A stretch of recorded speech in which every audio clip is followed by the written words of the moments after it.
What's up guys, welcome to FoundFlix. On this Ending Explained, we'll be looking at the newest release in the Purge series, the prequel The First Purge, following the events on the night of the initial Purge experiment in Staten Island, New York. If you're looking for more information on the previous entries and the continued story of the series, make sure to check out my previous video covering the initial 3 films. Now, when I first heard about The First Purge, I was definitely hesitant. Mainly because the original trilogy felt so conclusive. What story would there be left to see in a prequel? However, I ended up enjoying it more than I expected, and I think a lot of its success came from putting the political themes of the series front and center. And even if a bit redundant, it does further fill in previously unknown details about the grander series story. So let's dive into The First Purge, breaking down everything you need to know and how the ending sets the stage for the rest of the series. As for how much the new entry ties into the others, it follows an entirely new set of characters, with little connection to the rest of the series beyond the establishing the Purge traditions, along with the involvement of the ubiquitous new Founding Fathers, our main villains of the series. With the original trilogy, we get a good grasp of who this organization is and their true purpose with the Purge: to target low-income citizens in order to restore the country's crippled economy. And even from the very first experiment with the Purge, they sway things in secret to ensure their own desired outcome. The most important factor being participation. The First Purge is especially important, with their own reputation on the line, in addition to the fate of the country in the hands of this radical experiment. We meet the NFFA rep guiding the First Purge, another doughy white guy in a business suit. No surprise there. Along with the behavioral scientist who actually created the experiment. The idea, as we know, is for the Purge and its 12 hours of legalized crime to act as a kind of catharsis for the embattled country. Rather than the entire country taking part as in subsequent years, the First Purge is contained to one location, Staten Island, New York, due to its ease to be cut off from everywhere else just by closing off a few bridges, leaving the island as an inescapable battleground to those left on it. One thing I appreciated being explored in the First Purge is how and why anyone would want to participate in the first place. I mean, sure, lots of people are angry and have rage they want to release, but would never consider actually going out and murdering someone, even if the government says it's okay.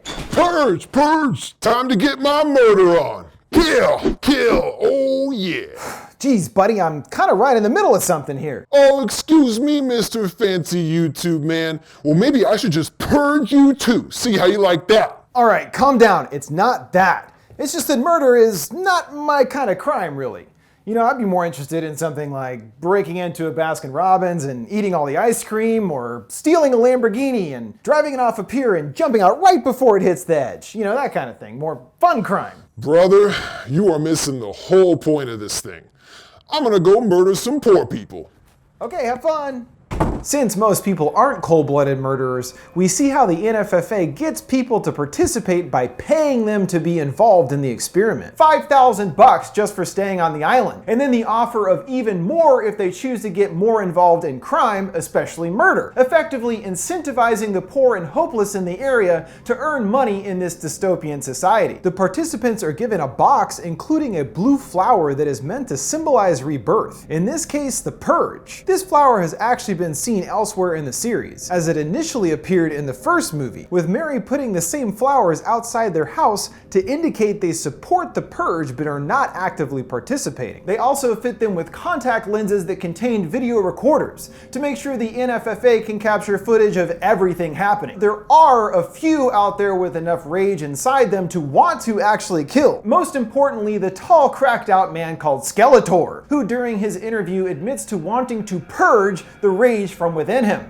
Release the beast! And the NFFA guy interviewing him is like, purge, eh? I like the sound of that. Ominously assuring Skeletor he will be able to purge soon. On the other hand, most people on the island are terrified by the experiment, and some like Naya are actively protesting it, choosing to stay behind only to protect others on this dangerous night. However, her younger brother Isaiah decides to participate, calling $5,000 more than he'd seen in his life. And also because the insane Skeletor Skeletor attacked him earlier and threatens to get Nia during the Purge, so he foolishly decides to use the Purge to hunt down Skeletor to protect his sister. There's also her ex-flame and big-time drug dealer in their building, Dimitri, who has concerns of his own about the night, gathering his dealers to get off the island, but is forced to stay behind when he learns of a betrayal from within his ranks. So as we can see, it's safely making it through the experiment most people have on their minds, rather than murder or actively participating in criminal activity, which is why it isn't too surprising when the commencement occurs, and the first purge begins. More people are partying and looting than anything else. The NFFA is disappointed in this outcome, but thanks to the psycho Skeletor, things begin to turn in their favor. He executes a man robbing an ATM machine, and the murder is recorded on his contact lens video camera. Delightedly, the NFFA leak the footage to the press,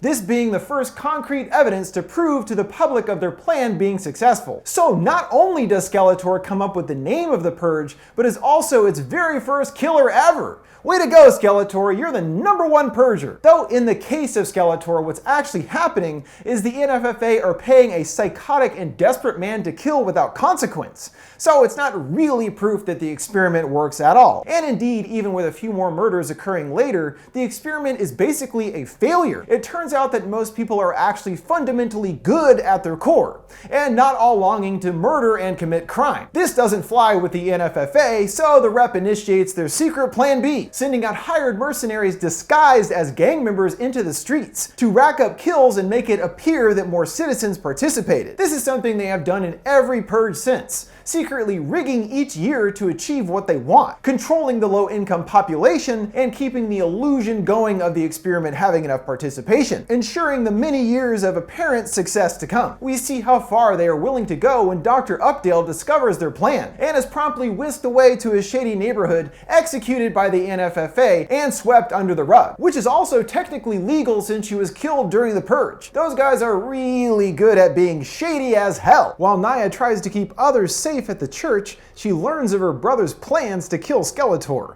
which has gone awry, and she heads out into the increasingly chaotic streets to find him, along the way encountering a trap set by a purger who literally tries to grab her by her well, you know. And when returning to the church, they find everyone has mostly been slaughtered by the mercenaries. Later, Dimitri encounters another group of them. After a flaming vehicle crashes into their car, they are able to take them out, learning their true identities, finding tattoos alerting them to the group being ex-military. But their victory is short-lived when the NFFA dispatch a team of weapon-toting drones that annihilate Dimitri's crew. He's able to survive and learns they are next headed to their massive apartment building where Nia is hiding, whose participation was described as ground zero for the success of the experiment. The team descend upon the building, viciously murdering everyone, making their way up the floors. Dimitri isn't too far behind, loading up with all the weapons he can carry and battling his way through the building. Two mercenaries bust their way into the apartment, but she and Isaiah brutally take them out, as the rest show up with some heavy artillery, preparing to blow them to kingdom come with an RPG. But good old Skeletor slays them before getting shot dead. Dimitri utilizes some C4 he brought along, tossing it down the hall to the rest of the mercenaries, obliterating them in the explosion. The survivors exit the building as sirens go off, signaling the end of the purge. Others gather around and, based on Dimitri's actions, consider him a hero,